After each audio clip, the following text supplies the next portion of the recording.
সবজি বাজার দর নিয়ে বিস্তারিত জানাতে নারায়ণগঞ্জ থেকে সরাসরি যুক্ত হচ্ছেন সহকর্মী বিল্লাল হোসেন। বিল্লাল, সবজির বাজারের সবশেষ কি পরিস্থিতি রয়েছে, দাম দর কেমন দেখছেন, বিস্তারিত জানাবেন। জেসিকা, নারায়ণগঞ্জের আজকেও কিন্তু বাজারগুলোতে সবজির দাম গত সপ্তাহ থেকে ঊর্ধ্বমুখী। প্রায় বলা যায় প্রতিটি শাক এবং সবজিতেই কিন্তু সবজির দাম কয়েক গুণ বেড়েছে। আজকে কিন্তু কাঁচামরিচ এই নারায়ণগঞ্জের যে বাজার, সেই বাজারে কিন্তু বিক্রি হচ্ছে 120 টাকা কেজি ধরে। এছাড়া টমেটো বিক্রি হচ্ছে 40 টাকা, আলু বিক্রি হচ্ছে 48 টাকা কেজি।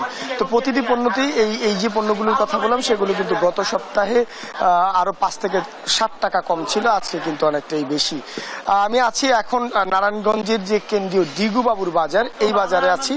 এখান থেকেই মূলত নারায়ণগঞ্জের যে ছোট ছোট পাড়া মহল্লা এবং মধ্য যে ভুগি যে বাজারগুলো আছে, সেই বাজারে পণ্য যায়। ফলে এখান থেকে যারা ক্রয় করে নিয়ে যান, তারা পাইকারি আড়ত থেকে এই সবজি কিনে নিয়ে খুচরা বাজারে বিক্রি করেন।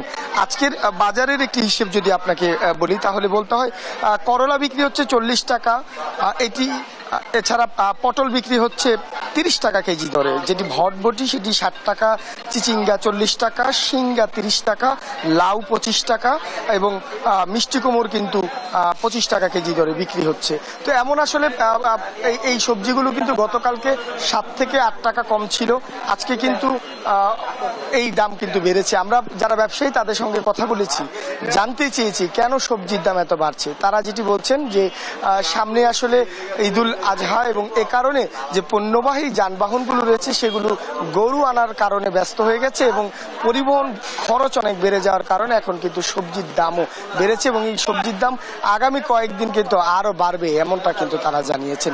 এছাড়া এর সাথে আরেকটি বিষয় যুক্ত করেছেন যে এই যে বাজারের সড়ক, সেই সড়কে দোকান বসানোর কারণে অনেককে চাঁদা দিতে হয়, ফলে সেটিও কিন্তু এই সবজিতে সে যুক্ত হচ্ছে।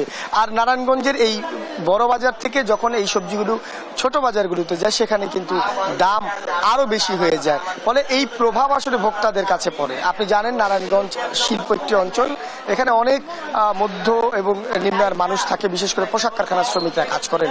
তো এই জিনিসপত্রের দাম যদি আস্তে আস্তে বাড়তে থাকে, এটি কিন্তু ভোক্তাদের জন্য অনেকটাই কষ্টসাধ্য হয়ে দাঁড়িয়েছে এবং ভোক্তারা জানিয়েছেন ভোক্তা সংরক্ষণ অধিদপ্তর যদি এটি মনিটরিং করে, তাহলে হয়তো বাজার দর অনেকটা কমে আসতে পারে। তো এই ছিল আমার কাছে আজকে নারায়ণগঞ্জের বাজার দরের সবশেষ পরিস্থিতি। বিল্লাল, ধন্যবাদ আপনাকে সবজির বাজার দর আমাদের জানাবার জন্য।